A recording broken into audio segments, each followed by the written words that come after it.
മലപ്പുറം വീണ്ടും ലോകത്തിന് അത്ഭുതങ്ങളുടെ മാതൃക കാട്ടിത്തരികയാണ്. വൃക്കരോഗികളായ പാവങ്ങൾക്ക് ₹1 പോലും ചിലവില്ലാതെ സൗജന്യമായി ഡയാലിസിസ് ചെയ്യാനുള്ള സൗകര്യവുമായി ഇതാ ഒരു സ്ഥാപനം തുടങ്ങിയിരിക്കുന്നു. പിന്തിരിപ്പന്മാരായ രാഷ്ട്രീയ നേതാക്കന്മാരുടെ എതിർപ്പിനെ അവഗണിച്ചുകൊണ്ട്, പണവും സ്വാധീനമുള്ള സ്വകാര്യ ആശുപത്രി മാഫിയകളുടെ എതിർപ്പിനെ അവഗണിച്ചുകൊണ്ട് ഇതാ മലപ്പുറം ജില്ലയിലെ കാടാമ്പുഴ ക്ഷേത്രത്തിലെ ദേവസ്വം ബോർഡ് പാവപ്പെട്ട രോഗികൾക്കായി ഒരു മൾട്ടി സ്പെഷ്യാലിറ്റി ഡയാലിസിസ് സെന്റർ തുടങ്ങിയിരിക്കുന്നു. കാണാം അതിൻ്റെ പൂർണ്ണമായ വിശേഷം. വളരെ പ്രധാനപ്പെട്ട ഒരു കാര്യം, ഇത് കണ്ടതിന് ശേഷം നമ്മളെ കേരളത്തിലുള്ള അമ്പലം പള്ളി കമ്മിറ്റിക്കാർ തീർച്ചയായിട്ടും ചിന്തിച്ചു തുടങ്ങണം. കാര്യം കുറച്ച് ക്യാഷ് മാത്രം മതി ഇത്തരം സ്ഥാപനങ്ങൾ തുടങ്ങാനായിട്ട്. അതിൻ്റെ പൂർണ്ണ വിവരവും ഒപ്പം തന്നെ വൃക്കരോഗികൾക്ക് എങ്ങനെ ഡയാലിസിസ് പൂർണ്ണമായും സൗജന്യമായി ചെയ്യാൻ കഴിയും എന്നുള്ളതിൻ്റെ വിവരവും ഈ വീഡിയോ ഉൾപ്പെടുത്തിയിരിക്കുന്നു. ഇത് കാണുക, മാക്സിമം ഷെയർ ചെയ്യുക. നമുക്കറിയാം, നമ്മുടെ നാട്ടിലൊക്കെ ഇഷ്ടംപോലെ വരുമാനമുള്ള അമ്പലങ്ങളും പള്ളികളും ഒക്കെയുണ്ട്. കോടികൾ വരുമാനമുള്ള പള്ളികളും അമ്പലങ്ങളും ഒക്കെ ഉണ്ട്. പക്ഷേ 10ന്റെ പൈസ എടുത്ത് ജനത്തിന് ഉപകാരപ്പെടുന്ന, രോഗികൾക്ക് ഉപകാരപ്പെടുന്ന, പാവപ്പെട്ടവർക്ക് ഉപകാരപ്പെടുന്ന ഒരു കാര്യം ചെയ്യില്ല. അവർക്ക് ദൈവത്തിൻ്റെ പേരിൽ പണം ഡിപ്പോസിറ്റ് ചെയ്ത് അല്ലെങ്കിൽ മറ്റു രീതിയിൽ കമ്മിറ്റി ആളുകൾ തന്നെ ആ പണം ഇട്ട് ബിസിനസ് ചെയ്ത് പണം ഉണ്ടാക്കുന്ന ഒരു സാഹചര്യമാണ് നിലവിലുള്ളത്. പക്ഷേ ഈ സ്ഥാപനം, ഈ ഒരു ചാരിറ്റബിൾ ട്രസ്റ്റ്, അതായത് കാടാമ്പുഴ ദേവീക്ഷേത്രത്തിലെ ചാരിറ്റബിൾ ട്രസ്റ്റ് ലോകത്തിന് തന്നെ മാതൃകയാകുന്ന ഒരു കാര്യം ചെയ്തിരിക്കുകയാണ്. ഈ നാട്ടിലുള്ള ആയിരക്കണക്കിന് ഡയാലിസിസ് പേഷ്യൻറ്റിന് ഏറെ ഉപകാരപ്പെടുന്ന ഒരു സ്ഥാപനത്തിന് മുന്നിലാണ് നമ്മളുള്ളത്. 10 പൈസയുടെ ചിലവില്ലാതെ ഇവിടെ ഡയാലിസിസ് ചെയ്യാൻ കഴിയും. അതായത് നമുക്കറിയാം, നമ്മുടെ നാട്ടിലിപ്പോൾ ഡയാലിസിസ് പേഷ്യൻ്റ് കൂടി വരുന്ന സാഹചര്യം. ഓരോ ആശുപത്രികളിൽ പോയി പണമില്ലാത്തതിൻ്റെ പേരിൽ അവിടെ ദുഃഖിച്ചിരിക്കുന്ന, കരഞ്ഞു തീർക്കുന്ന, വേദനിക്കുന്ന ഒരുപാട് ആളുകൾ നമുക്കിടയിലുണ്ട്, ഒരുപാട് പേഷ്യൻസ് നമുക്കിടയിലുണ്ട്. പക്ഷേ അവരെ ഒന്നും സഹായിക്കാൻ ഒരു പള്ളിക്കാരും ഒരു അമ്പല കമ്മിറ്റിക്കാരും തയ്യാറാവുന്നില്ല. അങ്ങനെയുള്ള സാഹചര്യത്തിലാണ് ഈ കാണുന്ന ഈ സ്ഥാപനം ഇത്രയും നല്ല രീതിയിൽ ചെയ്ത് ഒരു സ്ഥാപനം തുടങ്ങിയിരിക്കുന്നത്. അതിന്റെ പ്രവർത്തനങ്ങൾ നടന്നുകൊണ്ടിരിക്കുന്നു. നമുക്ക് അറിയാം അതിന്റെ കൂടുതൽ വിശേഷങ്ങൾ. നമസ്കാരം. ആദ്യം തന്നെ അഭിനന്ദനങ്ങൾ. ഒരുപാട് രോഗികൾക്ക് ആശ്വാസമേകുന്ന അങ്ങനെ ഒരു സ്ഥാപനം തുടങ്ങിയതിൽ, മാതൃക കാട്ടിയതിൽ അഭിനന്ദനങ്ങൾ. എന്താണ് സാറിന്റെ പേര്? അജയ്കുമാർ. എന്താണ് ഡെസിഗ്നേഷൻ? ഞാൻ കാടാമ്പുഴ ദേവസ്ഥത്തിലെ എക്സിക്യൂട്ടീവ് ഓഫീസറാണ്. മലബാർ ദേവസ്വം ബോർഡിലെ അസിസ്റ്റന്റ് കമ്മീഷണറാണ്. അത് ശരി.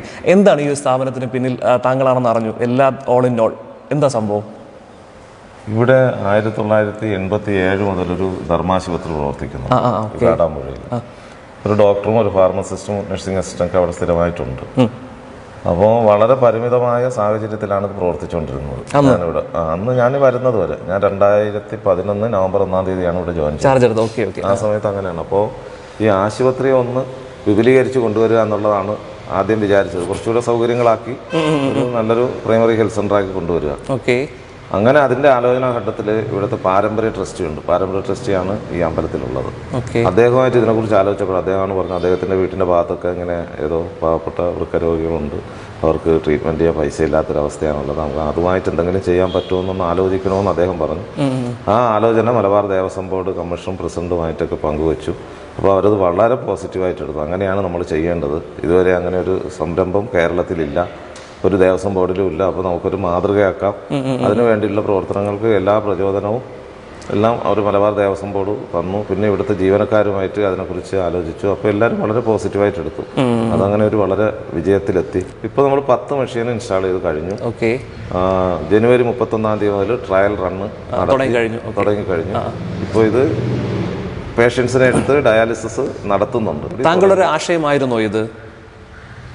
മനസ്സിലുള്ളൊരു ആശയമായിരുന്നു പ്രാവർത്തികമാക്കിയത്. നമുക്കറിയാം, ഈ ക്ഷേത്രങ്ങളിലും അമ്പലങ്ങളിലും ഒക്കെ വരുമാനം ഉള്ള സ്ഥാപനങ്ങൾ പോലും, പ്രസ്ഥാനങ്ങൾ പോലും ഇതുപോലെ ഒന്നും ചെയ്യുന്നില്ല പൊതുജനങ്ങൾക്ക് വേണ്ടിയിട്ട്. അവർക്ക് വേണ്ടി അവരോട് എന്താണ് താങ്കൾക്ക് പറയാനുള്ളത്? ദൈവത്തിൻ്റെ പണം എന്തായാലും ആവശ്യമില്ലല്ലോ. ആ പണം പാവപ്പെട്ടവർക്ക് കൊടുത്താൽ എങ്ങനെ ഉണ്ടാവും എന്നുള്ളതാണ് താങ്കൾ പറയുന്നത്. മാനവ സേവയാണ് യഥാർത്ഥ മാധവ സേവ എന്നുള്ള ഒരു ആപ്തവാക്യം ഉൾക്കൊണ്ടുകൊണ്ടാണ് ഈ ഒരു ഇതിലേക്ക് വന്നത്. ഇതുപോലെ തന്നെ നമുക്ക് ഈ സമൂഹത്തിന് ഗുണകരമായ പാവപ്പെട്ട ആളുകൾക്ക് ഒരു ജീവിതം, അവരുടെ ജീവിക്കാനുള്ള സൗകര്യങ്ങളാക്കുക. അതാണ് ശരിക്കും ഫസ്റ്റ് ചെയ്യേണ്ട. അതാണല്ലേ, പാവപ്പെട്ടവരെ സഹായിക്കുക. ദൈവം ആഗ്രഹിക്കുന്നു അത് തന്നെയാണ് തീർച്ചയായും. അപ്പോൾ അതിൽ ഉറച്ചിട്ടായിരിക്കണം കാര്യം. ഇവിടെ നമുക്ക് ദേവസ്വം നടക്കണം, ബാക്കി എല്ലാ കാര്യങ്ങളും നടക്കണം. അതോടൊപ്പം തന്നെ കഴിയുമെങ്കിൽ നമുക്ക് ഇങ്ങനെയുള്ള രംഗത്തേക്ക് വരണം. അതിനെ സഹായിക്കാൻ ഒരുപാട് ആളുകളുണ്ട്. മുന്നിട്ടിറങ്ങിയാൽ മതി. തുടക്കത്തിൽ വലിയ ആശങ്കയൊക്കെ ഉണ്ടായിരുന്നു. എന്തൊക്കെ പ്രതിസന്ധികളാണ് നേരിട്ടത്? കാര്യം പുതിയൊരു മാതൃക ലോകത്തിന് കാണിക്കുമ്പോൾ ഒരുപാട് പ്രശ്നങ്ങൾ നമുക്ക് അഭിമുഖീകരിക്കേണ്ടി വരും. അങ്ങനെ എന്തെങ്കിലും പ്രശ്നങ്ങൾ അഭിമുഖീകരിക്കേണ്ടി വന്നിട്ടുണ്ടോ? പ്രശ്നങ്ങളൊക്കെ ഉണ്ട്. അതൊക്കെ പിന്നെ സ്വാഭാവികമായിട്ട് അതൊക്കെ ഒരു സ്പോർട്സ്മാൻ സ്പിരിറ്റിൽ എടുത്തിട്ടുണ്ട്. അത്രേ ഉള്ളൂ. അതൊക്കെ ഓവർകം ചെയ്തു. അതൊക്കെ ഓവർകം ചെയ്തുകൊണ്ടിരിക്കുന്നു. അതൊക്കെ ചെയ്യും. പിന്നെ പൂർണ്ണമായിട്ട് മലബാർ ദേവസ്വം ബോർഡിന്റെ സപ്പോർട്ട് ഒരു സപ്പോർട്ടുണ്ട്. പൂർണ്ണമായിട്ട് കമ്മീഷണർ, പ്രസിഡന്റ് അവരുടെ സപ്പോർട്ട് 100% ഉണ്ട്. പിന്നെ ഞങ്ങൾ ഇവിടുത്തെ ക്ഷേത്രത്തിലെ കൂടെയുള്ള ജീവനക്കാർ, ഇവിടെ കുറേ ഒരു 60-65 ജീവനക്കാർ ഈ ക്ഷേത്രത്തിലുണ്ട്. അവരെല്ലാവരും ഇതിന് വളരെ പോസിറ്റീവായിട്ടുള്ള സംഭവം ചെയ്യുന്നത്. അത് പറഞ്ഞ് ഇറങ്ങി തിരിച്ചാൽ, അതാണ് നമ്മൾ വീണ്ടും വീണ്ടും പറയുന്നത്, ഇറങ്ങി തിരിച്ചാൽ നടക്കാത്ത ഒന്നുമില്ല. നത്തിങ് ഈസ് ഇമ്പോസിബിൾ എന്നാണ് പറയുന്നത്. ഇപ്പൊ അതൊരു മാതൃക കാട്ടില്ല. അതായത് 10 മെഷീൻസ് ആണെങ്കിൽ പോലും 100 കണക്കിന് ഡയാലിസിസ് പേഷ്യൻസിന് ആശ്വാസമേകുന്ന, അവർക്ക് പുതുജീവൻ നൽകുന്ന ഒരു സ്ഥാപനമാണ് ഇവരുടെയൊക്കെ ഒരു ശ്രമഫലമായി ഇവിടെ ഇങ്ങനെ പ്രാക്ടിക്കലായി നടത്തി. ഇതൊരു തിയറി ഒന്നുമല്ല, പ്രാക്ടിക്കലാണ്. സംഭവം ചെയ്ത് കഴിഞ്ഞു. ഡയാലിസിസ് പേഷ്യൻസിന് ഓൾറെഡി ഇവിടെ അവർക്ക് വേണ്ടിയുള്ള ട്രീറ്റ്മെന്റ് സ്റ്റാർട്ട് ചെയ്ത് കഴിഞ്ഞു. ഇന്നും ഡയാലിസിസ് നടന്നുകൊണ്ടിരിക്കുന്നു. അങ്ങനെ ഒരു സംഭവം നമ്മൾ ലോകത്തിന് മാതൃകയാക്കി. ഇത് പല അമ്പലങ്ങളും പള്ളി കമ്മിറ്റിക്കാരും ഒക്കെ മാതൃകയാക്കണം. ഒരിക്കലും ദൈവത്തിന് പണം ഡിപ്പോസിറ്റ് ചെയ്യേണ്ട ആവശ്യമില്ല. ദൈവം നമുക്ക് പണഞ്ഞോട്ടാണ് തരുന്നത്. അപ്പൊ അങ്ങോട്ട് കൊടുക്കണ്ട. ഈ തരുന്ന പണം, നമ്മളിലേക്ക് എത്തുന്ന പണം, അമ്പല കമ്മിറ്റിക്കാരാണെങ്കിലും പള്ളി കമ്മിറ്റിക്കാരാണെങ്കിലും ഇതുപോലുള്ള സ്ഥാപനങ്ങൾ തുടങ്ങി പാവപ്പെട്ടവരെ സഹായിക്കാനുള്ള ഒരു മാതൃക നിങ്ങൾ കാട്ടിക്കൊടുക്കണം. അതാണ് നമുക്ക് പറയാനുള്ളത്, അല്ലേ? ഓക്കെ, നമുക്ക് ഒന്ന് കാണാം. 25 മെഷീൻ ഇടാനുള്ള സൗകര്യങ്ങളുള്ള സെന്ററാണ്. നമ്മളിപ്പോൾ ഇനിഷ്യലായിട്ട് 10 മെഷീൻ ഇട്ടിട്ടേ ഉള്ളൂ. ഉടനെ തന്നെ ബാക്കി 15 മെഷീനുകൾ ട്രസ്റ്റിന്റെ ഫണ്ട് കൊണ്ടാണ് അതൊക്കെ ചെയ്യുന്നത്. അമ്പലത്തിന്റെ ഫണ്ട്. പിന്നെ ഞങ്ങൾ ഫണ്ട് പുറത്തുനിന്ന് വരണമല്ലോ. അതെ, അതും വേണം. അപ്പോൾ അത് വേണം. അതിന് വേണ്ടിയിട്ട് ഞങ്ങൾ ഒരു ATG രജിസ്ട്രേഷൻ ഒക്കെ എടുത്തിട്ടുണ്ട്. ശരി. പിന്നെ ഒരുപാട് സുമനസ്സുകൾ ഇതിലേക്ക് വേണ്ടിയിട്ട് നമുക്ക് പൈസ തരുന്നുണ്ട്. ഒരു തിരുവനന്തപുരത്തുള്ള തോന്നയ്ക്കൽ ആസ്ഥാനമായി പ്രവർത്തിക്കുന്ന സത്യസായി ഓർഫനേജ് ട്രസ്റ്റ് ഉണ്ട്, ശ്രീ ആനന്ദകുമാർ. അദ്ദേഹം കേരളത്തിലുടനീളം ഈ ഗവൺമെന്റ് ഹോസ്പിറ്റലിലൊക്കെ ഡയാലിസിസ് സെന്റർ നടത്തുന്ന ആളാണ്. സർക്കാരിന് വേണ്ടി അദ്ദേഹം തന്നെ നടത്തുന്ന ഫ്രീ ഡയാലിസിസ് ആണ്. ഒരു പൈസയും വാങ്ങാതെ ചെയ്യണം. ഞങ്ങളും അങ്ങനെയാണ്. ഒരു രജിസ്ട്രേഷൻ ഫീസ് പോലും ഒരാളും വാങ്ങുന്നില്ല. പൂർണ്ണമായും ഫ്രീ ആയിട്ടാണ്. അപ്പോൾ അവർ ഡയാലിസിസ് ടെക്നീഷ്യൻസിനെ അവരാ തരുന്നത്. അവർ തന്നെ അവർ പൈസ നമുക്കില്ല. പിന്നെ അതുപോലെ ഈ കല്യാൺ ജ്വല്ലേഴ്സ് അവർ ഇതിന്റെ മെഷീൻസ് ഒക്കെ വാങ്ങിക്കും. ഒരു 10 ലക്ഷം രൂപ തന്നിട്ടുണ്ട്. പിന്നെ ഇവിടെയുള്ള ജീവനക്കാർ 4 മെഷീൻ അവർ സ്പോൺസർ ചെയ്തിട്ടുണ്ട്. ഇവിടെയുള്ള ജീവനക്കാരനെ തന്നിട്ടുണ്ട്. കണ്ടില്ലേ, ഒരു കൂട്ടം ആളുകൾ കൂടിയപ്പോൾ ഒരുപാട് ആളുകൾക്ക് പുതുജീവൻ നൽകുന്ന ഒരു സംഭവമായി മാറിയിരിക്കുകയാണ്. പിന്നെ അറിയാത്ത ഇവിടെ വരുന്ന ഭക്തർ, നമ്മൾ ഇതിന്റെ പ്രൊമോഷന് വേണ്ടിയിട്ട് നോട്ടീസും ഒക്കെ പോസ്റ്ററൊക്കെ അടിച്ചിട്ടുണ്ടായിരുന്നു. അപ്പൊ ഇവിടെ വന്നു പോയവര് ബാങ്കിലേക്ക് തന്നെ ഈ ഒരു മെഷീന്റെ പൈസ, പിന്നെ എന്തെങ്കിലും മറ്റ് കാര്യങ്ങൾ വാങ്ങുന്നതിനുള്ള പൈസ, അങ്ങനെ ഒരുപാട് ആളുകൾ ഇതിനു വേണ്ടിയിട്ട് കോൺട്രിബ്യൂട്ട് ചെയ്യുന്നുണ്ട്. അതുകൊണ്ടാണ് നമ്മൾ ആത്മവിശ്വാസം വിജയമായി തീരും. നമുക്ക് തീർച്ചയായും ആളുകൾക്ക് സൗജന്യമായി ഡയാലിസിസ് ചെയ്ത് കൊടുക്കണം. 100 ആളുകൾ ഒരു ദിവസം 100 പേർക്ക് 4 ഷിഫ്റ്റ്. 100 പേർക്ക് ആശ്വാസമാവുകയാണ് ഈ ഒരു സംഭവത്തിലൂടെ. പിന്നെ അത് മുഖ്യമന്ത്രി ഉദ്ഘാടനമൊക്കെ ചെയ്ത് കഴിഞ്ഞാൽ ഇതങ്ങനെ വേറെ ലെവലിലേക്ക് പോകും. മെഷീൻസുകളുടെ എണ്ണം കൂട്ടാൻ പറ്റും. ഞങ്ങൾ 15 മെഷീൻ, ഇപ്പൊ 10 മെഷീൻ തുടക്കത്തിൽ വാങ്ങിയേ ഉള്ളൂ. നമ്മൾ ഇനിഷ്യൽ സ്റ്റേജ് ആകുമ്പോൾ ഒരുപാട് പേഷ്യൻസിനെ എടുത്ത് നമുക്കൊരു എക്സ്പീരിയൻസ് ആണ്. ഇപ്പോൾ ക്ഷേത്ര ഭരണ രംഗത്ത് നിന്ന് ഒരു ആതുര സേവന രംഗത്തേക്ക് വരുന്നതാണ്. അപ്പോൾ അതിന്റെ ഒരു ബാലാരിഷ്ടതകളൊക്കെ ഉണ്ട്. ഇപ്പൊ അതെല്ലാം ഇതിന്റെ ട്രയൽ റണ്ണൊക്കെ നടത്തി എവിടെയാണോ ഡിഫക്റ്റ് അതൊക്കെ പരിഹരിച്ചു. ഇപ്പൊ ഞങ്ങൾ ശരിക്കുള്ള അതിന്റെ യഥാർത്ഥ ലെവലിൽ എത്തിക്കഴിഞ്ഞു. എല്ലാ ദിവസവും ഡയാലിസിസ് ചെയ്യാൻ കഴിയുന്ന ഒരവസ്ഥയിൽ ഞങ്ങൾ കുറച്ചൊക്കെ അതിന് മനസ്സിലാക്കി. പിന്നെ തടസ്സങ്ങളും പ്രതിസന്ധികളും ഒക്കെ എന്തോ കാര്യം പറഞ്ഞാലും അവസാനം സത്യം വിജയിച്ചിരിക്കും. ഒന്നുമില്ല, ഈ വരുന്ന രോഗികളുടെ ഒരു ആശ്വാസം ഉണ്ടല്ലോ, അത് നമുക്ക് എന്നും തുണയാണ്. മനസ്സ്, അവരുടെ മുഖം കാണുമ്പോൾ തന്നെ നമുക്ക് വലിയ സന്തോഷം. അതല്ലേ നമുക്ക് വേണ്ടത്. കുറെ പണം കെട്ടിവെച്ചിട്ട് എന്ത് ചെയ്യാനാണ്? ഒരു എത്ര സമ്പന്നരാർക്കും ദിവസവും ഇങ്ങനെ അല്ലെങ്കിൽ ഒന്നിടാവിട്ട് ഡയാലിസിസ് താങ്ങൂല. വലിയ പൈസ 1500-2000 രൂപ. അപ്പോൾ നിർധനരായ ഒരുപാട് ആളുകളുണ്ട്. അവർക്ക് ഫ്രീ ആയിട്ട് ഇത് കിട്ടുക എന്ന് പറയുന്നത് വളരെ അനുഗ്രഹമായിട്ട്. ഇവിടെ നമ്മൾ ജാതി മത വ്യത്യാസം ഒന്നുമില്ല, എല്ലാവർക്കും ഫ്രീ ആണ്. അതൊരു വളരെ പ്രധാനപ്പെട്ട ഒരു കാര്യം തന്നെ. ഹിന്ദുക്കളായാലും ക്രിസ്ത്യൻസ് ആയാലും മുസ്ലിംസ് ആയാലും അങ്ങനെ ജാതി വർഗ വിവേചനം ഒന്നും തന്നെ ഇല്ല. പക്ഷെ നമ്മൾ ഒരു ആളുകളെ തിരഞ്ഞെടുക്കുമ്പോൾ ഈ പൈസ ഇല്ലാതെ ഡയാലിസിസ് മുടങ്ങി പോകുന്നവരുണ്ട്. അങ്ങനെയുള്ള ആളുകളുണ്ട്. അവർക്കാണ് കൊടുക്കേണ്ടത്. അവർക്കാണ് പണമുള്ളവർ കൊടുത്തിട്ട് കാര്യമില്ലല്ലോ. ഞങ്ങൾ അവരുടെ വീടുകളിൽ പോയി അപേക്ഷ വിളിക്കും. എന്നിട്ട് അവരുടെ വീട്ടിൽ ഞങ്ങളൊരു കമ്മിറ്റി നേരിട്ട് പോയി അവരുടെ വീടും അവരുടെ ബാക്കി സാമ്പത്തിക സ്ഥിതി ഒക്കെ നേരിട്ട് മനസ്സിലാക്കിയാണ്. ഇതെങ്ങനെയാണ് ഇവിടെ അപ്ലൈ ചെയ്യേണ്ടത്? അത് ഞങ്ങളിങ്ങനെ പരസ്യം ചെയ്തിട്ടുണ്ട്, ഇങ്ങനെ ഉണ്ടെന്നുള്ള കാര്യം ഇപ്പോൾ സമൂഹ മാധ്യമങ്ങളിലും എല്ലാതും കൊണ്ട് എല്ലാവരും അറിഞ്ഞിട്ടുണ്ട്. ആക്ച്വലി നമ്മുടെ പ്രേക്ഷകർക്ക് വേണ്ടിയിട്ടാണ്. ഇവിടെ ഒരു ഫോം ഉണ്ട്, ക്ഷേത്രത്തിൽ വന്നാൽ ഫോം ഫില്ല് ചെയ്ത് കൊടുക്കുക. ഓക്കെ. അപ്പോൾ അവരെങ്ങനെയാണ്, എവിടെയാണ് ഡയാലിസിസ് ചെയ്തുകൊണ്ടിരിക്കുന്നത്, ഇപ്പോൾ എങ്ങനെ ഡയാലിസിസ് ചെയ്യുന്നു, എങ്ങനെയാണ്, പിന്നെ അവരെ സാമ്പത്തിക സ്ഥിതി ഒക്കെ കൂടി എഴുതിയിട്ടുള്ള അപേക്ഷ ഇവിടെ കൊടുക്കണം. അപ്പോൾ ഒരു അന്വേഷണം വരും അല്ലേ? പോയി വീട്ടിൽ തന്നെ പോയി അന്വേഷിക്കും. കറക്റ്റ് ആണെങ്കിൽ ഇവിടെ അലോഡ് ചെയ്യും. ഓക്കെ. സംഭവം ഇത്രയേ ഉള്ളൂ. മലപ്പുറം ജില്ലയിലെ കാടാമ്പുഴ ക്ഷേത്രം ഭാരവാഹികളാണ് ഈ ഒരു സംഭവം ഏർപ്പെടുത്തിയിരിക്കുന്നത്. അതുപോലെ തന്നെ ഇത് ആവശ്യമുള്ളവർ, തീരെ നിവൃത്തിയില്ലാത്ത, സാമ്പത്തികമില്ലാത്ത, ഡയാലിസിസ് ചെയ്യാൻ ബുദ്ധിമുട്ടുന്ന ആളുകളുണ്ടെങ്കിൽ നേരെ ഇവിടെ വരിക, ഇദ്ദേഹത്തിനെ കാണുക, അല്ലെങ്കിൽ കമ്മിറ്റിക്കാരെ കണ്ട് അപേക്ഷ കൊടുക്കുക. ഒരു അന്വേഷണം വരികയും അന്വേഷണത്തിൽ ഇവർ തൃപ്തികരമാണെങ്കിൽ ആ ഒരു പേഷ്യൻസിന് ജീവിതകാലം മുഴുവൻ അല്ലേ ഫ്രീ ഡയാലിസിസ് ഇവിടെ ലഭിക്കുകയും ചെയ്യും. ഓക്കെ, നമുക്ക് എന്തായാലും അകത്തൊന്ന് കയറി കാണാം എന്താണ് മെഷീൻസ് എന്നുള്ളത്. അടിപൊളി കേട്ടോ, ഒരു രക്ഷയില്ല. ആ രീതിയിലാണ് കോൺസെപ്റ്റ്. നോക്കി, ഇതിന്റെ ബേസ്മെന്റ് ഒക്കെ അങ്ങനെയാണ്, 5 നിലയുള്ള ഒരു ബിൽഡിംഗ് ആണ്. ഫസ്റ്റ് ഇതാണ് നമ്മൾ സ്റ്റാർട്ട് ചെയ്യാൻ വേണ്ടി. ഇതൊരു തുടക്കം മാത്രമാണ്. തുടക്കം. തീർച്ചയായും അവിടേക്ക് എത്തും, നിങ്ങൾ തീർച്ചയായും എത്തിയേ പറ്റൂ, എത്തും. ഓക്കെ. ഇതൊക്കെ തുടങ്ങണമെങ്കിലേ ഇപ്പം ഇത് കാണുന്ന ആളുകൾ, അല്ലെങ്കിൽ ഇതുപോലെ അമ്പലവും പള്ളിയൊക്കെ പരിപാലിക്കുന്ന കമ്മിറ്റിക്കാരുണ്ടല്ലോ, അവർക്കൊരു ആഗ്രഹം ഇങ്ങനെ തുടങ്ങണമെങ്കിൽ ഇത് കണ്ടിട്ട്, അങ്ങനെയാണെങ്കിൽ എന്തൊക്കെയാണ് ഇതിൻ്റെ ഒരു സ്റ്റാർട്ടിങ്ങിൽ ഇത് ചെയ്യേണ്ടത്, ഇത് തുടങ്ങാനായിട്ട്? ഇത് അത്യാവശ്യം നമുക്ക് നമ്മൾ നിൽക്കുന്ന സ്ഥലം ഇപ്പോൾ ദേവസ്ഥാനങ്ങളാണല്ലോ ഏതായിരുന്നാലും, അപ്പോൾ അവർക്ക് ഇതിനോടൊരു താല്പര്യം വേണം. ഇത് പാവപ്പെട്ടവരെ സഹായിക്കണം എന്നൊരു താല്പര്യം മനസ്സ് വേണം. അപ്പോൾ ആ ഒരു മനസ്സാണ് നമുക്ക് വേണ്ടത്, ആദ്യം വേണ്ടത്. കാര്യം ഒരുപാട് പ്രതിബന്ധങ്ങൾ ഉണ്ടാവും ഈ ഒരു സംഭവം കൊണ്ടുപോകാൻ വേണ്ടിയിട്ട്. അപ്പോൾ അതിലൊന്നും തളരാതെ നമ്മളിത് നടത്തും എന്നുള്ളൊരു വിശ്വാസത്തിൽ മുന്നോട്ട് പോയി കഴിഞ്ഞാൽ ജനങ്ങൾക്ക്, ഭക്തജനങ്ങൾക്ക്, നാട്ടുകാർക്ക് അവർക്കതൊരു വിശ്വാസം വരണം ആദ്യം. ആ വിശ്വാസത്തിൽ വന്നു കഴിഞ്ഞാൽ പിന്നെ എല്ലാം വളരെ വേഗം നടന്നോളും. ഇപ്പൊ ഇതൊരു വിശ്വാസം ആദ്യം ഇത് കൊണ്ടുവരുന്ന സമയത്ത് ആളുകളൊക്കെ വളരെ അതിശയത്തോടെ പ്രാക്ടിക്കൽ ആണോ ഇയാൾ ഇവിടെ ഉണ്ട്, ഇയാൾക്ക് എന്ത് ഏത് ലോകത്താണ് ജീവിക്കുന്നത്, ആ രീതിയിലുള്ള ഒരു സംസാരം, ആ രീതിയിലൊരു തമാശയോടെ കാണുന്ന ഒരു അവസ്ഥയുണ്ടായി. അവർക്കുള്ള മറുപടിയാണ് ഈ സ്ഥാപനം. അങ്ങനെ അവർ നടത്തൂല. ഇത് വെറുതെ ഇയാൾ വന്നിട്ട് ഞാനിവിടെ വന്നിട്ട് ഇപ്പോൾ 1 വർഷം കഴിഞ്ഞു. റിട്ടയർ ചെയ്യാൻ മെയ് 31 റിട്ടയർ ചെയ്യുകയാണ്, അത്രയേ ഉള്ളൂ. ഈ ഒരു ചെറിയ പീരീഡ് കൊണ്ട് ഇങ്ങനെ ഒരു വലിയ പ്രോജക്റ്റ് നടത്താനാവുമോ, ഇയാൾ വെറുതെ എന്തോ അന്ധമായി പറയുന്നതാണ്, ഭ്രാന്ത് പറയുന്നതാണ് എന്നൊക്കെ ഉള്ളൊരു ലെവലിലായിരിക്കാം ചിന്തിച്ചിട്ടുണ്ടാവുക. അതിൻ്റെതായ പ്രതികരണങ്ങൾ പല ഭാഗത്തുനിന്നും ഉണ്ടായി. പക്ഷെ അതല്ല, ഇച്ഛാശക്തിയോട് ഇത് നടത്തിയേ തീരൂ, ഇതാണ് ലക്ഷ്യം എന്നുള്ള ഒരു പ്രയത്നത്തോട് കൂടിയിട്ട് കൂടെ നിൽക്കുന്ന കുറേ പേര്. ഇതൊരു ഉത്തരമാണത്. ഇങ്ങനെ ചോദിക്കുന്ന, തളർത്താൻ ശ്രമിക്കുന്ന മാഫികൾക്കുള്ള ഒരു ഉത്തരമാണ് ഈ സ്ഥാപനം. ഈ 10 മെഷീൻസും ഈ കാണുന്ന ബിൽഡിങ്ങും അതിൻ്റെ ഉത്തരമാണത്. Okay, nothing is impossible. Okay, എന്തൊക്കെയാണ് തുടങ്ങാൻ വേണ്ടുള്ള കാര്യങ്ങൾ? എവിടെ നിന്നുള്ള അപ്രൂവൽ വേണം? അതുപോലെ തന്നെ മെഷീൻസിന്റെ വില എങ്ങനെയാണ്? അപ്രൂവൽ നമുക്ക് മലബാർ ദേവസ്വം ബോർഡാണ് തരേണ്ടത്. ആദ്യമായിട്ട് ഇവിടെ ഈ മലബാർ ദേവസ്വം ബോർഡിന് ദേവസ്വം ബോർഡല്ല, സാധാരണ മുസ്ലിം പള്ളിക്കാണെങ്കിലും ചർച്ചുകൾക്കാണെങ്കിലും തുടങ്ങണമെങ്കിൽ അതിന്റെ പ്രൊസീജിയേഴ്സ് എന്തൊക്കെയാണ്? ഈ ദേവസ്വം സംവിധാനങ്ങൾ, ദേവസ്വം ബോർഡാണെങ്കിൽ ദേവസ്വം ബോർഡിന്റെ അപ്രൂവലാണ് ഫസ്റ്റ് വേണ്ടത്. ഇതൊക്കെ ദേവസ്വം ബോർഡിന്റെ നിയന്ത്രണത്തിലുള്ള പള്ളികളാകുമ്പോൾ ദേവസ്വം ബോർഡ് പറ്റത്തില്ലല്ലോ, ബോർഡ് ഉണ്ടാവും. അല്ല, അമ്പലങ്ങളിൽ തന്നെ സ്വതന്ത്രമായിട്ട് നിൽക്കുന്ന ക്ഷേത്രങ്ങളുണ്ട്. ഈ ദേവസ്വം ബോർഡിന്റെ ഒന്നും അധികാര നിയന്ത്രണത്തിൽ ഇല്ലാത്ത ക്ഷേത്രങ്ങളുണ്ട്, വരുമാനമുള്ള ക്ഷേത്രങ്ങളുണ്ട്. അവർക്ക് സ്വന്തമായി തന്നെ തീരുമാനിച്ച് അവരെ കമ്മിറ്റികൾ ഉണ്ടാവും. ആ കമ്മിറ്റിയിൽ തീരുമാനങ്ങൾ എടുത്ത് നടത്താം. അവർക്ക് ഏറ്റവും എളുപ്പമാണ്. അതെ, പെർമിഷൻ വലുതായിട്ട് എടുക്കേണ്ട ആവശ്യം. ക്ഷേത്രത്തിന് ഞങ്ങളെക്കാളും വളരെ എളുപ്പമാണ്. ഞങ്ങൾക്ക് ഗുരുവായൂർ ക്ഷേത്രത്തിന് ഒരൊറ്റ ദേവസ്വം ബോർഡാണ്, ഗുരുവായൂർ ദേവസ്വം ബോർഡ്. അവർക്ക് തന്നെ തീരുമാനം എടുത്താൽ മതി. അവിടെ നിലവിൽ എന്തെങ്കിലും സ്ഥാപനം ഉണ്ടോ? ഇപ്പൊ ഇതുപോലൊരു ഡയാലിസിസ് സെന്റർ അവർ റൺ ചെയ്യുന്നുണ്ട്, പക്ഷെ അത് ദേവസ്ഥത്തിന്റെ പൂർണ്ണ നിയന്ത്രണത്തിലല്ല. നമ്മളിവിടെ സഹകരിക്കുന്ന, ഞാൻ നേരത്തെ പറഞ്ഞല്ലോ, സത്യസായി ഓർഫനേജ് ട്രസ്റ്റ്, അവര് ദേവസ്ഥത്തിന് വേണ്ടിയിട്ട്. ഗുരുവായൂർ ദേവസ്വം ബോർഡൊക്കെ വിചാരിച്ചാല് ഇതിനെക്കാട്ടി ഒരു 10 ഇരട്ടി ഹോസ്പിറ്റൽ ഉണ്ടാക്കി ആയിരക്കണക്കിന് രോഗികൾക്ക് ആശ്വാസം വേഗം കഴിയും.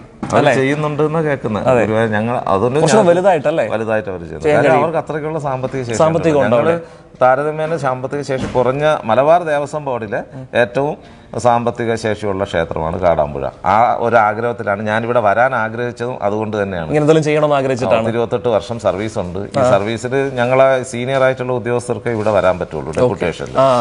ഞാൻ സീനിയർ ആയ കാലം മുതൽ ഇവിടെ വരണമെന്ന്. പക്ഷേ ഭഗവതി അവസാന സമയത്താണ് എനിക്കൊരു അവസരം തന്നത്. എങ്കിലും അതുകൊണ്ടാണ് വളരെ ഫാസ്റ്റായിട്ട് ഈ കാര്യങ്ങൾ കൊണ്ടുവേണ്ടി വന്നത്. കാര്യം ഒരു 4-5 വർഷം ഉണ്ടെങ്കിൽ നമ്മളെ സ്വപ്നം 5 നിലയുള്ള സൂപ്പർ സ്പെഷ്യാലിറ്റി ഹോസ്പിറ്റൽ ചെയ്യാൻ പറ്റും. ഇതൊരു ഷോർട്ട് പീരീഡിൽ ചെയ്തെന്ന് പറഞ്ഞാൽ വിശ്വസിക്കാൻ പറ്റുന്നില്ല. കേട്ടോ, അവിശ്വസനീയമാണ്. പക്ഷെ ഇനി എനിക്ക് ശേഷം വരാനുള്ളവർ ഇതേ ഊർജ്ജത്തോടെ, അതാണ് എനിക്ക് പറയാനുള്ളത്. എനിക്ക് ശേഷം വരാനുള്ള ഒരു കാര്യം വളരെ പ്രധാനപ്പെട്ട ഒരു പോയിന്റ് ആണ്. പറയൂ, എന്താണ് പറയുന്നത്? എനിക്ക് ശേഷം ഇനി ഞാനിരിക്കുന്ന കസേരയിലേക്ക് വരുന്ന ഈ മാർച്ച് 31 എന്റെ ഇവിടുത്തെ പീരീഡ് കഴിയാണ്. മാർച്ച് 30 ആകുമ്പോൾ ഞാൻ എന്റെ പേരന്റ് ഡിപ്പാർട്ട്മെന്റിലേക്ക് തിരിച്ചു പോകും. മെയ് 31 റിട്ടയർ ചെയ്യും. അപ്പോൾ ഈ മാർച്ച് 31 കഴിഞ്ഞാൽ ഇവിടെ വരുന്ന ഉദ്യോഗസ്ഥർ, ഇതുപോലെ എക്സിക്യൂട്ടീവ്സായിട്ട് വരുന്ന ആള് ഇതേ ഊർജ്ജം ഉൾക്കൊണ്ട് ഇതിന്റെ ആ ലെവലിൽ കൊണ്ടെത്തിക്കണം, ഒരു മൾട്ടി സ്പെഷ്യാലിറ്റി ഹോസ്പിറ്റൽ ലെവലിൽ കൊണ്ടെത്തിക്കണം. തീർച്ചയായും നടക്കും. അതിന് വേണ്ടിയിട്ട് കൈകോർത്ത് സഹായിക്കാൻ അങ്ങനെ വരുന്ന ഒരുപാട് ആളുകൾ. അതായത് അങ്ങനെ വരുന്ന ഒരു വളരെ മെയിനായിട്ട് ഇദ്ദേഹം ഇരിക്കുന്ന കസേരയിലേക്ക് ഇരിക്കാൻ വരുന്ന ഒരു ശ്രദ്ധിക്കേണ്ട ഒരു കാര്യം, ഒരുപാട് മാഫിയകൾ, പ്രൈവറ്റ് ഹോസ്പിറ്റലുകൾ ഒക്കെ പ്രതിസന്ധികളുമായി നമ്മളുടെ മുന്നിലേക്ക് മതിലുകൾ കെട്ടിത്തരും. ആ മതിലുകൾ പൊളിച്ചു കൊണ്ടുവേണം മുമ്പോട്ട് പോകാൻ. തളരരുത്, അല്ലേ? അതാണ് പറയാനുള്ളത്. പിന്നെ ഇപ്പൊ ഞങ്ങൾക്ക് ഇതില് നമുക്ക് ദേവസ്വമായിട്ട് നമുക്ക് മെഡിക്കൽ ഒരു ചെറിയൊരു ഹോസ്പിറ്റലല്ലേ ഇവിടെയുള്ളൂ, അത് വലുതാവും. പിന്നെ ഇപ്പൊ നമുക്കിതിൽ മെഡിക്കൽ സപ്പോർട്ട് തരുന്നത് കോട്ടക്കൽ ആസ്റ്റർ മിംസ് ആണ്. ആസ്റ്ററാണോ മെഡിക്കൽ സപ്പോർട്ട്? അടിപൊളി. ആസ്റ്റർ മിംസ് പോലെയുള്ള നല്ല ആശുപത്രികൾ, അവർക്ക് ആസ്റ്റർ മിംസ് നമുക്കറിയാം ഒരുപാട് ചാറ്റ് ചെയ്യുന്ന ആശുപത്രിയാണ്. അവരാണ് ഞങ്ങൾക്ക് അതെ, ഇവിടെ പോലും ഒരു മെഡിക്കൽ സപ്പോർട്ട് അവർ കൊടുക്കുന്നുണ്ട്. വെരി ഗുഡ്, നല്ല കാര്യം. അതെ അതെ, ഓക്കെ. ബാക്കിയുള്ള കാര്യങ്ങൾ എന്തൊക്കെയാണ്? മെഷീൻസിന്റെ വിലയൊക്കെ എങ്ങനെയാണ് വരുന്നത്? നമുക്ക് മെഷീൻസ് ഇതിപ്പോ ഞങ്ങൾ ഫ്രസേനിയസിന്റെ മെഷീനാണ് ഇവിടെ ഉപയോഗിച്ചിട്ടുള്ളത്. ലേറ്റസ്റ്റ് ടെക്നോളജി ആണ്. ലേറ്റസ്റ്റ് ടെക്നോളജി എന്ന് വെച്ചാൽ ഈ ഫ്രണ്ട്ലി മെഷീനാണ്. ഏറ്റവും കൈകാര്യം ടെക്നീഷ്യൻസിനെ കൈകാര്യം യൂസർ ഫ്രണ്ട്ലി മെഷീനാണ്. ഏറ്റവും ഇന്ന് ലോകത്ത് ഉള്ളതിൽ വെച്ച് ഏറ്റവും യൂസർ ഫ്രണ്ട്ലി ആയിട്ടുള്ള മെഷീനാണിത്. 6,30,30,000 ഒരു മെഷീൻസിന്റെ വില.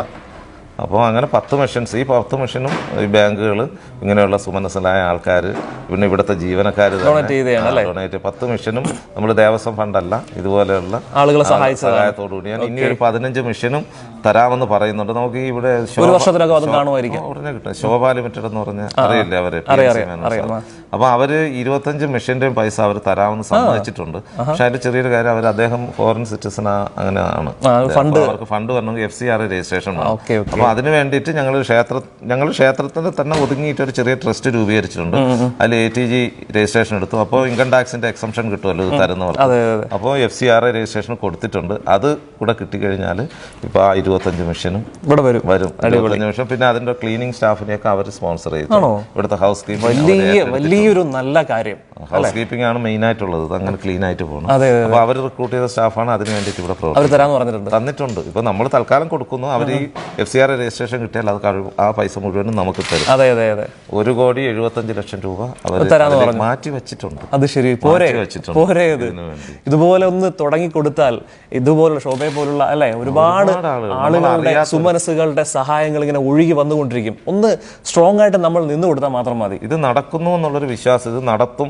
ഇപ്പോൾ ഒരു വിശ്വാസമുള്ള ഒരു ഭരണ സംവിധാനത്തിന്റെ കയ്യിൽ ഇതെത്തിയാൽ അവരിത് നടത്തിക്കോളും എന്നുള്ള തോന്നല് സമൂഹത്തിന് വന്നാൽ അവർ തന്നെ ആയിക്കോളും. അതാണ് നമ്മളെ അനുഭവം. എന്ന് വെച്ചാൽ നമ്മളെ ഇതിന്റെ അക്കൗണ്ടിലേക്ക് ഒരുപാട് ആളുകൾ, അറിയുന്നതും അറിയാത്ത ആളുകൾ പൈസ അയക്കുന്നുണ്ട്. സുതാര്യമാണെങ്കിൽ എല്ലാം നല്ലപോലെ മുമ്പോട്ട് പോകും. തീർച്ചയായും അത്രേ ഉള്ളൂ. പിന്നെ ഇതിനെ ഒരു പ്രതിബന്ധത്തിലും തളരാതെ മുന്നോട്ട് പോകാനുള്ള ഒരു മനസ്സ് അതാണ് വേണ്ടത്. ഒരുപാട് ആളുകൾ തളർത്താനും വെട്ടിവീഴ്ത്താനും ശ്രമിക്കും. അതെല്ലാം അവഗണിച്ച് അതിനെല്ലാം തരണം ചെയ്ത് മുന്നോട്ട് പോകാനുള്ളൊരു മനസ്സ് വേണം. എനിക്കിപ്പോൾ ഈ പറയുന്ന സമയത്ത് ഞാൻ കുറച്ചൊരു വികാരാതീതനാവും. കാര്യം ഈ ഒരു മാർച്ച് 31 വരെയല്ലേ എൻ്റെ പീരീഡ് ഉള്ളൂ. അപ്പോൾ അതിൽ ഒരു ലോങ് റണ്ണിൽ പോകേണ്ട ഒരു സാധനമാണ്. അപ്പോൾ ഇനി വരുന്ന ആൾ ഇതേ ഊർജ്ജം ഉൾക്കൊണ്ട് മുന്നോട്ട് പോകണം. എങ്കിലേ പറ്റുള്ളൂ. അദ്ദേഹം പറയുന്നതിന് മറ്റൊരു പ്രധാനപ്പെട്ട കാരണം എനിക്ക് മനസ്സിലാവുന്ന ഒരു കാര്യം, ഒരുപാട് പ്രതിസന്ധികൾ ഇദ്ദേഹം ഇതിനോടകം നേരിട്ട് കഴിഞ്ഞു. പ്രൈവറ്റ് ആശുപത്രികൾ, അതിൻ്റെ മാഫിയകൾ, അതുമല്ല നമുക്കെതിരെ അസൂയപ്പെടുന്ന ആളുകളൊക്കെ ഒരുപാട് പേരുണ്ട്. അവരൊക്കെ നമുക്കെതിരെ യുദ്ധം ചെയ്യാൻ വരും തീർച്ചയായിട്ടും. അപ്പോൾ തളരാൻ പാടില്ല. ഇദ്ദേഹത്തിൻ്റെ സമയം കഴിഞ്ഞാൽ, റിട്ടയർഡ് ആയി കഴിഞ്ഞാൽ വേറൊരാൾ വരികയും ഈ പൊസിഷനിലേക്ക് എത്തുകയും ചെയ്യും. പക്ഷേ അദ്ദേഹം ഇതുപോലെ നിന്നില്ലെങ്കിൽ ഇതൊന്നും ഇനി കാണില്ല. അതാ പ്രശ്നം. അങ്ങനെ വേണം, ഇല്ലേ നടത്തുള്ളൂ. അങ്ങനെയുള്ള ആളുകളുണ്ട്, എനർജറ്റിക് ആയിട്ടുള്ള എൻ്റെ ജൂനിയർ സ്റ്റാഫുണ്ട്. അവരൊക്കെ ഇതിൽ ഞാൻ ചെയ്തതിൽ വളരെ പ്രശംസിച്ച് നിൽക്കുന്നുണ്ട്. അപ്പോൾ അങ്ങനെ ഒരാളോട് വരികയാണെങ്കിൽ പിന്നെ നോക്കാനില്ല. ഓക്കെ, അത്രേ ഉള്ളൂ. ഓക്കെ, എന്താ പേരെന്താണ്? ഹംസ. എവിടെ താമസിക്കുന്നു? കാടാമ്പുഴ. ഓക്കെ, ഇപ്പോൾ ഇവര് നല്ലൊരു സംഭവം ചെയ്തിരിക്കുകയാണ്. അതായത് പാവപ്പെട്ട രോഗികൾക്ക് ഏറെ ആശ്വാസമേകുന്ന ഒരു സ്ഥാപനം തുടങ്ങിയിരിക്കുകയാണ്. ആദ്യമായിട്ടാണോ അവിടെ വരുന്നത്? അതെ, ആദ്യമായിട്ടാണ്. എന്ത് തോന്നുന്നു? ഇങ്ങനെ ഒരു നല്ല ഇതല്ലേ, നല്ല കാര്യമാണ്, നല്ല സന്തോഷമാണ്. സാമ്പത്തിക ബുദ്ധിമുട്ടുന്ന ഒരുപാട് ഒരുപാട് സാമ്പത്തിക ഇതുമാണ് ഇതിന്, ഈ ഡയാലിസിനെ ഭയങ്കര പ്രയാസമാണ് എല്ലാവർക്കും. എത്ര രൂപ ഡയാലിസിസ് സാധാരണ ചെയ്യുന്നതിന്? ഇപ്പോൾ ഞങ്ങൾ നമ്മളെ മാറാക്കര പഞ്ചായത്തായിട്ട് 600 ഇവിടെ പഞ്ചായത്തിൽ. അതിന് മുമ്പ് 1500 മെൻസിൽ പ്രൈവറ്റ് ആയിട്ട്. ഓക്കെ, അത്രയും സാമ്പത്തികം വേണം. പക്ഷേ ഇവിടെ ഒരു രൂപ പോലും വേണ്ട എന്നുള്ളതാണ്. അതെ, ഒന്നും വേണ്ടെന്ന് പറയുന്നത്. ഒരു പോലും വേണ്ട. അതെ അല്ലേ? അതെ, അതൊരു ആശ്വാസം തന്നെ. ആശ്വാസം തന്നെയാണ്. എത്ര നാളായി ഡയാലിസിസ് ചെയ്യുന്നത്? ഇപ്പോൾ എത്രയായി? 4 വർഷം. 4 വർഷമായി. 4 വർഷം ട്രീറ്റ്മെന്റ് എന്തെങ്കിലും പറഞ്ഞിട്ടുണ്ടോ? കിഡ്നി ട്രാൻസ്പ്ലാന്റേഷൻ അങ്ങനെ എന്തെങ്കിലും? ഇല്ല, വയസ്സൊരു പടയില്ല. ഇനിയിപ്പോൾ അതിനുള്ള പരിപാടി നോക്കുന്നില്ല. 65-67 വയസ്സായി. ഇങ്ങനെ പോകുന്നു. അതെ, എങ്ങനെയാണ് പോട്ടെ. ഓക്കെ, 33 കൊല്ലം ഗൾഫിൽ നിന്നിട്ട് കിട്ടിയൊരു കോള. സാരല്ല, അതിൻ്റെ തോഫിക്കൊണ്ടേ എങ്ങനെയാണ് പോട്ടെ. അത്രേ ഉള്ളൂ. ഇതിൽ ബുദ്ധിമുട്ടായ ആളുകളുണ്ടല്ലോ. അതെ, ഒരുപാട് ആളെ കാണുന്നത്. ഞാൻ ഒറ്റയ്ക്ക് തന്നെ പോയി ഇത് കഴിഞ്ഞു പോകും. ഒറ്റയ്ക്ക് തന്നെ ഓടിച്ചു വരും. ചെറിയൊരു നാനുണ്ട്. അതുകൊണ്ട് കറാമ്പത്തെ ഡ്രൈവറായിരുന്നു. മുമ്പൊക്കെ അമ്പലത്തിലെ പൈസ ഞാൻ കൊണ്ടുപോയി സ്റ്റേറ്റ് ബാങ്ക് തിരൂര് 40 കൊല്ലം മുമ്പ്. കാശി അന്ന് ബാങ്കിലല്ല, കാണാമൊന്നും 40 കൊല്ലം മുമ്പേ. പിന്നെ ഞാൻ ഗൾഫിൽ പോയി 33 കൊല്ലം ഗൾഫിൽ നിന്നിട്ട് എനിക്ക് ഇതാണ്. 4 പെൺകുട്ടികളാണ്. എല്ലാം കഴിഞ്ഞു, കല്യാണമൊക്കെ കഴിഞ്ഞ് എല്ലാം സന്തോഷമാണ്. അപ്പം ഇതിന് പൈസ ഇല്ലായിട്ട് എഴുതുന്ന കാണാമ്പേ തന്നെ ആയിരുന്നു. വീടും പെരയും വിറ്റിട്ട് ഞാൻ കുറച്ച് അപ്പുറം പോയിക്കണം. മലയിൽ നൂരിയാബാദ് 11 വാർഡ്, അതും 12 വാർഡ്. ഏത് ടൈപ്പ് മെഷീൻസ് ആണിത്? ഇത് ഫ്രെസേനിയസിന്റെ 4008S മെഷീൻ. ഏറ്റവും പുതിയ വേർഷൻ മെഷീനാണ്. എന്ത് പ്രശ്നം ഉണ്ടെങ്കിലും ഡിറ്റക്ട് ചെയ്യാൻ പറ്റുന്ന മെഷീനാണ്. എത്ര സമയം എടുക്കും ഒരു ഡോഗി ഒരു ഡയാലിസിസ് ചെയ്ത് ഇറങ്ങാനായിട്ട്? മിനിമം 4 മണിക്കൂറാണ് ഡയാലിസിന് പറയുന്നത്. അതിൽ കൂടുതൽ ചെയ്യാം, പക്ഷെ നമ്മളിവിടെ 4 മണിക്കൂർ ഡയാലിസിസ് ആണ് പേഷ്യൻസിന് ചെയ്യുന്നത്. ഓക്കെ, എന്താണ് ഇവരെയൊക്കെ ഡയാലിസിസ് ചെയ്യുമ്പോൾ ഒരു അനുഭവം എന്താണ്? വളരെ ഡയാലിസിസ് എന്ന് പറഞ്ഞാൽ നമുക്കൊരു ട്രീറ്റ്മെന്റ് ആണെങ്കിൽ പോലും ഇങ്ങനെയൊരു സെറ്റപ്പിൽ വളരെ സന്തോഷമുണ്ട്. കാരണം ഇവര് വരുന്നതൊക്കെ അല്ലേ വെറും പാവങ്ങളായിരിക്കും. അതെ, അത്രയും പാവപ്പെട്ടവരാണ്. ഫിനാൻഷ്യലി ഭയങ്കരമായിട്ട് ബാങ്കിൽ നിന്ന് ലോൺ എടുത്ത് വീട് ജപ്തി ചെയ്ത് അങ്ങനെയൊക്കെ ഒരുപാട് ഇഷ്യൂസ് ആയിട്ടുള്ള പേഷ്യൻസ് ആണ് വരുന്നത്. അവർക്ക് ഇങ്ങനെ ഒരു ഫ്രീ ഡയാലിസിസ് ചെയ്ത് കൊടുക്കാൻ പറ്റുന്ന വളരെയധികം സന്തോഷമുണ്ട്. അതിൻ്റെ ഒരു ഭാഗം പറ്റിയതിൽ അത്യുതം സന്തോഷം. Okay, very good. നിങ്ങളൊക്കെ ഒരു സേവനമാണ് ഒരുപാട് ആളുകൾക്ക് ഇങ്ങനെ അവർക്ക് ആശ്വാസം വഹിക്കുന്നത്. അഭിനന്ദനങ്ങൾ. Thank you so much. ഏറ്റവും പ്രധാനമായിട്ട് മലബാർ ദേവസ്വം ബോർഡിന്റെ സപ്പോർട്ട് അത് പ്രധാനമാണ്. ഉണ്ട്. കാര്യം ഇതാണ് ഏറ്റവും വലുതെന്ന് ആഗ്രഹിച്ച് നിൽക്കുന്ന ഒരു പ്രസിഡന്റും കമ്മീഷണറുമാണ് നമുക്കുള്ളത്. നിലവിലുള്ളത് MR മുരളി സാറാണ്. അവർക്കൊരു ബിഗ് സല്യൂട്ട്. ഞങ്ങളുടെ ആരംഭഘട്ടം മുതൽ ഈ നിമിഷം വരെ എന്ത് പ്രതിസന്ധിയിലും ഓടി വന്ന് ഇവിടെ തന്നെ വന്ന് ആശ്വസിപ്പിക്കുന്ന തരത്തിലുള്ള ഒരു ആറ്റിറ്റ്യൂഡാണ് ഈ മലബാർ ദേവസ്വം ബോർഡ് പ്രസിഡന്റിനായാലും കമ്മീഷണർക്കായാലും ഉള്ളത്. അപ്പൊ അതുകൊണ്ട് പ്രതിസന്ധിയിൽ ഇത്രയും പ്രതിസന്ധികൾ ഞാൻ പറഞ്ഞല്ലേ. അപ്പൊ അതുകൊണ്ട് ഇനി വരുന്ന ഒരാൾ ഇത് ഏറ്റെടുത്ത് നടത്താൻ തയ്യാറായി വരുന്ന ആൾക്കും ഇതേ രീതിയിലുള്ള സപ്പോർട്ട് കിട്ടും. അതുകൊണ്ട് തളരൂല. അതാണ് ആ ഒരു സപ്പോർട്ട് ഭയങ്കര ഒരു ഊർജ്ജം തരുന്നുണ്ട്. തീർച്ചയായും വളരെ നന്ദി ഞങ്ങളുമായി പ്രതികരിച്ച് ഇത്രയും വലിയൊരു സ്ഥാപനം തുടങ്ങി മാതൃക കാണിച്ചതിൽ അങ്ങേയറ്റം ഞങ്ങൾ പ്രശംസിക്കുന്നു താങ്കളെ. ഇനിയും ഒരുപാട് സ്ഥാപനങ്ങൾ ഇതുപോലെ തുടങ്ങാൻ താങ്കൾക്കും ഒക്കെ എല്ലാവർക്കും കഴിയട്ടെ. നന്ദി. ന്യൂസ് കേരളം ടുഡേ, നന്മയ്ക്കായി ഒരു വിരൽ സ്പർശത്തിന്റെ കയ്യൊപ്പ്.